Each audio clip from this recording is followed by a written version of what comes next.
Hey everybody, it's February 19th, 2018. I'm John Lorden, and this is another episode of Johnny Vlogs. I'm actually filming this the same morning I'm releasing it. I had trouble trying to get this video together. Last week was a pretty tough week in this country, of course, with the events that happened at Marjory Stoneman Douglas High School.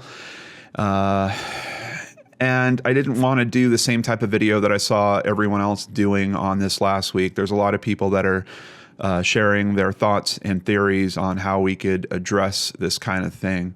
To be honest, I haven't seen the answer, and I'll tell you why as we get into this episode a little more. But before that, I need to thank our new Patreon supporters, starting with Linda Cobarubius. Hey, Linda. Amanda Hedrick, Katie Tremieux, and Cynthia Langman, all new Patreon supporters. Thank you. And we also had Catherine Richardson and Becky Walker increase their pledges, and I really appreciate that. I have already made a donation to the Marjory Stoneman Douglas High School GoFundMe, and I'll have a link to it down below if you want to make another individual donation. But I just want to thank my supporters out there on both Patreon and PayPal for helping me do these types of things. It really means a lot to me to be able to contribute in some way. And this fund is going directly to help the victims in this case of that terrible tragedy that happened in Parkland, Florida. So my main thought on this, and I really don't want to go too much deeper into it than this, is we're hearing a lot of people that think that they have a solution that involves some level of gun control. And I think there might be something to that solution. I think that some of the solutions I'm hearing are overreaching.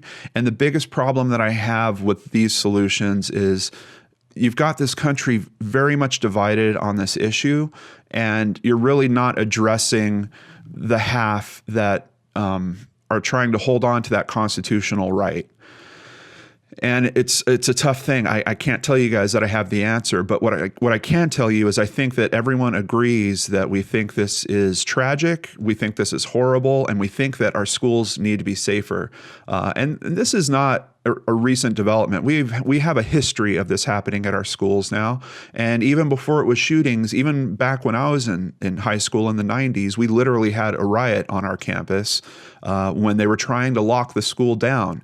The students basically revolted, and we had windows broken and, riot gear called out, and the school was swept from one side to the other, and people were fighting all over the place and breaking things. It was just, it's already a tough point in a lot of people's lives to be in high school. There's a lot of strange things that we can go through emotionally, especially if we feel like we're not fitting in. And I believe that the solution is going to be something that is more geared to trying to cater to that, to trying to reach out to students that might be feeling that and trying to help them through that in some way. I don't know if that would have necessarily been the answer in this case.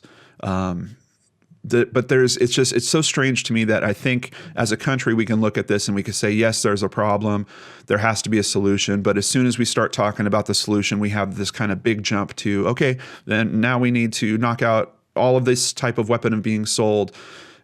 I don't know that that's the right answer.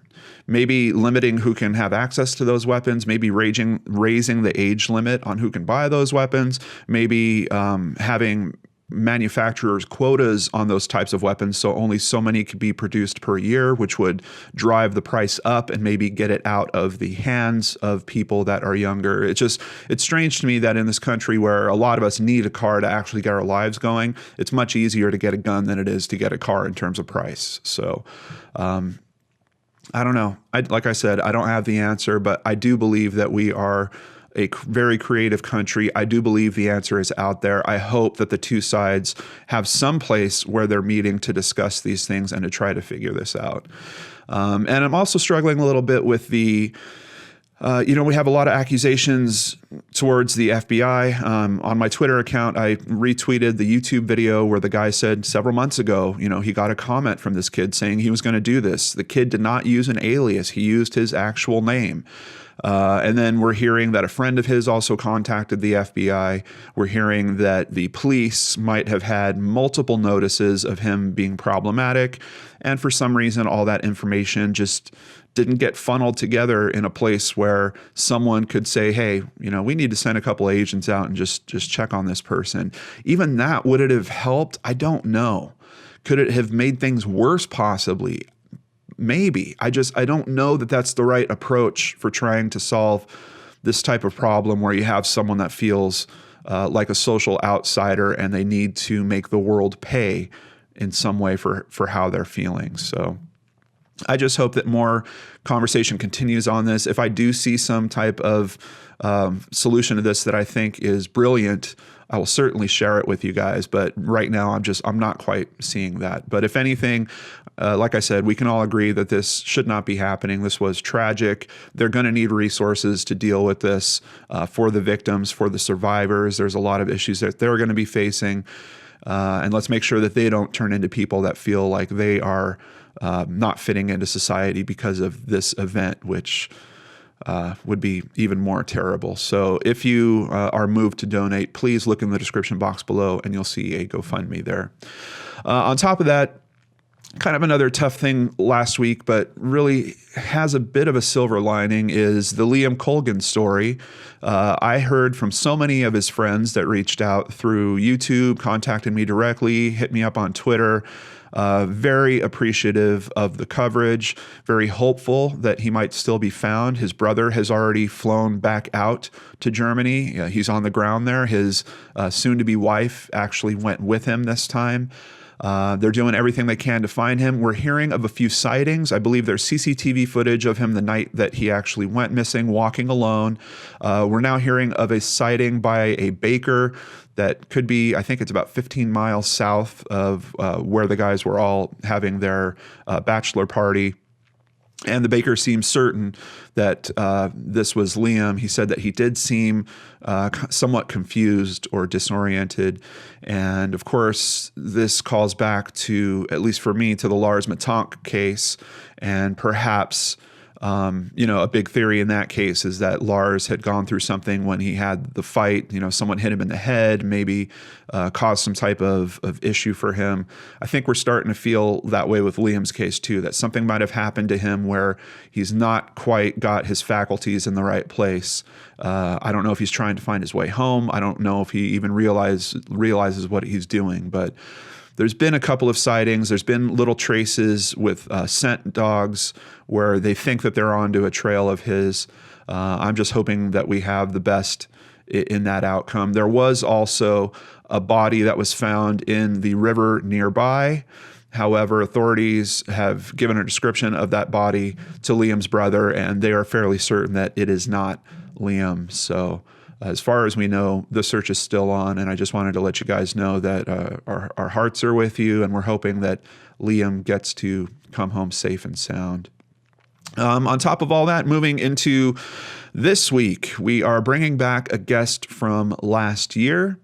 If you remember, I think it was around May, we did our first live Johnny Vlogs, and we did it with Corey Nichols from Destiny Rescue. Corey is ready to come back. I'm not going to do a live one this time. I'm finding some technical issues here with it, and I also don't like how YouTube is cataloging live videos. They're kind of separating them from the rest of my video library, which doesn't make a whole lot of sense to me. This information is really important, and I want it in the main video library. But there's an important aspect. I need your guys' help. I need your questions. So if you have any questions in particular about trafficking, child trafficking, especially internationally, that is really where Destiny Rescue, that's where their expertise is. So please kick your questions for Corey into the comment box below. I'll be going through all these comments before I interview him. And then in this spot next week, Johnny Vlogs on Monday, I will be releasing the second interview with Destiny Rescue and Corey, and hopefully helping to raise exposure. We've already got another video that they've produced we're going to be showing here. Hopefully we can motivate some of you to donate. I'm pretty sure we'll be donating to them again. It's just such a wonderful cause, and I really want you guys to understand what they're doing. And like I said, get your questions answered. So think up any questions you have about trafficking, drop them in the comments below, and you might be part of the show next Monday. Thank you so much, everyone. I hope you have a wonderful week. I don't know. Last week really threw me for a loop. So if this video is a little late, I apologize about that. But thank you for all you wonderful people being out there who care about this world in a little bit of a different way. And I really appreciate that you guys are there. Take care, and I'll see you back here tomorrow on the Lord and Arts channel.